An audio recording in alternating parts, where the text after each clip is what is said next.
साथ एक urgent meeting है और दिमाग में सिर्फ एक टेंशन कि भाई परफॉर्मेंस ठीक रहेगा कि नहीं, और उसके बाद तुम्हारे पास एक्सपेरिमेंट करने का भी टाइम नहीं है, वाइग्रा तुम्हें लेना नहीं है, स्प्रे से नमनेस आ जाती है तो वो भी नहीं यूज करना है, और इसके चलते एक डर और कि भाई जल्दी फिनिश तो नहीं हो जाएगा।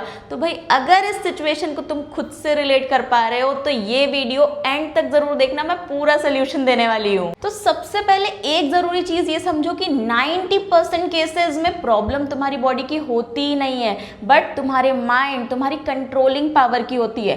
ऊपर से जो तुम ओवर थिंकिंग करते हो कि यार कर तो पाऊंगा कि नहीं, जल्दी तो नहीं निकल जाएगा, पार्टनर सेटिस्फाई होगे कि नहीं, तो ये सारी चीजें और इम्पैक्ट करती है। इसका रिजल्ट ये निकलता है कि भाई एक्चुअल में जल्दी डिस्चार्ज हो जाता है, तुम्हारा कॉन्फिडेंस लो होता है, तुम्हारा कंट्रोल वीक पड़ जाता है, और इसके बाद पता है जब तुम नेक्स्ट टाइम परफॉर्म करने जाते हो ना तो और ज्यादा प्रेशर में आ जाते हो। और इसी सिचुएशन के लिए मैं तुमको स्टेप बाय स्टेप सोल्यूशन बताने वाली हूँ जो एक्चुअल में तुम्हारे लिए बहुत काम की होने वाली है। तो सबसे पहली स्टेप आती है स्लो एंट्री रूल, और ना ये सिर्फ सबसे पहली स्टेप है बल्कि सबसे जरूरी स्टेप है। हमेशा ध्यान रखो कि कभी भी डायरेक्ट जंप नहीं करना है, फास्ट जंप नहीं करना है, हमेशा स्लो चलने दो। हमेशा मतलब स्टार्टिंग के 1-2 मिनट तो बिल्कुल स्लो पेस पे चलते रहने दो, बॉडी को एडजस्ट होने दो, और यही करते हो तुम लोग सबसे बड़ी गलती, और तुम लोग नहीं 50% लोग यही गलती कर रहे हैं। तो ये स्टेप हमेशा ध्यान रखो, स्टार्टिंग में हमेशा स्लो पेस पे चलने दो। दूसरी स्टेप आती है डीप ब्रीदिंग से कंट्रोल बनाने की, यानी जब भी लगे कंट्रोल जा रहा है, अब हाथ में कुछ बचा ही नहीं है, तो भाई डीप ब्रीदिंग करने लग जाओ। करना यह है कि 4 सेकंड इनहेल करना है, 4 सेकंड होल्ड करके रखना है, एंड देन 4 सेकंड एक्सहेल, और ये प्रोसेस जो है 5-6 बार रिपीट करो। इससे होगा ये कि तुम्हारा जो हार्ट रेट है वो स्लो हो जाएगा, जिससे अपने आप तुम्हारी एक्साइटमेंट कंट्रोल में आ जाएगी। थर्ड स्टेप आती है स्टार्ट स्टॉप टेक्निक। अगेन जब लगे कि कंट्रोल जा रहा है, बस निकलने ही वाला है, रुक जाओ। यस, रुक जाओ और 10 से 15 सेकंड रुके रहो, फिर दोबारा स्टार्ट करो। इस टेक्निक से ना हम अपनी बॉडी को कंट्रोल सिखा रहे होते हैं, और जब तुम इस टेक्निक में प्रो हो जाओगे तो भाई तुम्हारा टाइमिंग, तुम्हारी ड्यूरेशन ऑटोमेटिकली बढ़ जाएगी। चौथी स्टेप आती है ग्रिप एंड प्रेशर कंट्रोल। देखो जब भी तुम बहुत ज्यादा टाइट ग्रिप रखते हो या बहुत एग्रेसिव मूवमेंट्स में होते हो तो इस चीज के ज्यादा चांसेस है कि जल्दी फिनिश होगा। तो हमेशा ध्यान रखो कि जो अपनी ग्रिप है उसको टाइट नहीं रखना है, यानी हमेशा अपने मूवमेंट्स को स्मूथ रखना है, कंट्रोल रखना है, बैलेंस बनाए रखने की कोशिश करना है। और फिफ्थ स्टेप, अपने माइंड को डाइवर्ट करना सीखो। किसी भी चीज पे अपना फोकस शिफ्ट कर लो, लाइक अपने ब्रीदिंग पे ध्यान देने लग जाओ या सराउंडिंग्स पे ध्यान देने लग जाओ।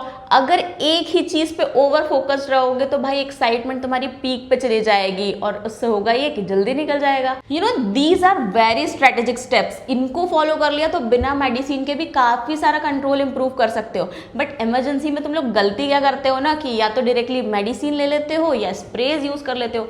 मेडिसिन के साइड इफेक्ट्स जैसे नोजिया, हेडेक और समटाइम्स वॉमिटिंग तुमने शायद एक्सपीरियंस किए भी होंगे, और स्प्रेज तुम्हारे लोकल एरिया को नमनेस कर देता है जिससे तुम्हें फील नहीं आता है और पार्टनर को भी सेटिस्फेक्शन नहीं मिल पाता है। इससे होता है कि दोनों का एक्सपीरियंस खराब होता है। सो अगर इस सिचुएशन में एक बैलेंस सपोर्ट, एक नेचुरल सप्लीमेंट की जरूरत है तो मैं तुमको एक बेस्ट ऑप्शन देती हूँ, वायवेदा का पावर रोल ऑन। ये ना एक ऑयल बेस्ड फॉर्मूला है जो तुम्हारी स्किन के थ्रू एब्जॉर्ब होता है, लाइक तुम्हारे पेल्विक एरिया का ब्लड फ्लो बढ़ा देगा, तुम्हारे टिश्यूज को काफी रिस्पॉन्सिव कर देगा और स्टेमिना को भी बढ़ाएगा। देखो तुमको अगर जल्दी डिस्चार्ज का इशू रहता है, कंट्रोल करना डिफिकल्ट हो जाता है, काफी एंजाइटी बनी रहती है या कोई अर्जेंट मीटिंग है तो भाई इसका यूज कर लो, ये बहुत काम की चीज है। लेकिन जरूरी चीज ये कि इसको यूज कैसे करना है और कब करना है। तो इसको आप क्लीन स्किन पे यूज करो, एंड आई यूजुअली रिकमेंड कि नहाने के बाद यूज करो क्योंकि तब आप बिल्कुल क्लीन रहते हो, आपकी स्किन क्लीन रहती है। उसको थोड़ा सा पैट ड्राई कर लेना। करना कैसे है पूरा प्रैक्टिकल करके बताती हूँ। फॉर एग्जाम्पल आपका पीनिस है तो उसकी पूरी बॉडी पे यानी शाफ्ट पे आपको रोल ऑन कर लेना है, एक थिन लेयर क्रिएट कर लेनी है।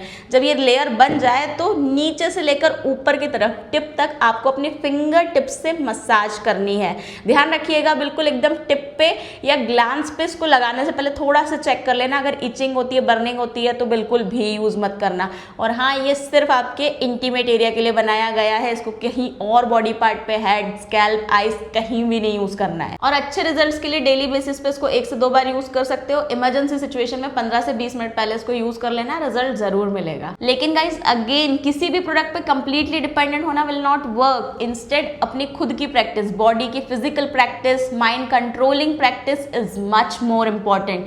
नो डाउट प्रोडक्ट्स आपको सपोर्ट करेंगे, लेकिन एक बेसिक्स जो है आपको फॉलो करने पड़ेंगे। जो डिसिप्लिन है, कंसिस्टेंसी है, वो रखना बहुत जरूरी है। So I hope this knowledge works for you.